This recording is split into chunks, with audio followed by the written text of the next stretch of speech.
ମନ୍ଦିର ଦ୍ୱାରା ଭିନ୍ନ ଭିନ୍ନ ବାଟେ ଟଙ୍କା ଓ ସମୟ ନଷ୍ଟ ହେବାରୁ ମୁଁ ଆଜିଠାରୁ ଲେଖାପଢ଼ା ଅଲେଖ ହୋଇଗଲି।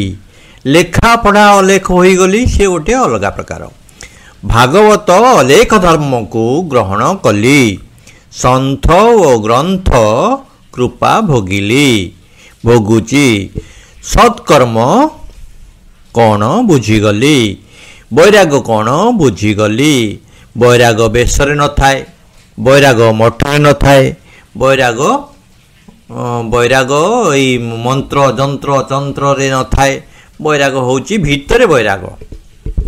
ବୈରାଗ ମାନେ ମୋର ଯାହା ଦରକାର ତାହା କେବଳ ମୁଁ କରିପାରିବି। ମୋର ଗଣ୍ଡେ ଖାଇବାକୁ ଦରକାର, ଦେହର ଗଣ୍ଡେ ମୁଠେ ଖାଇବାକୁ ଦରକାର, ତେଣୁ ଖାଇବା ସରଳ କରିଦେଲି।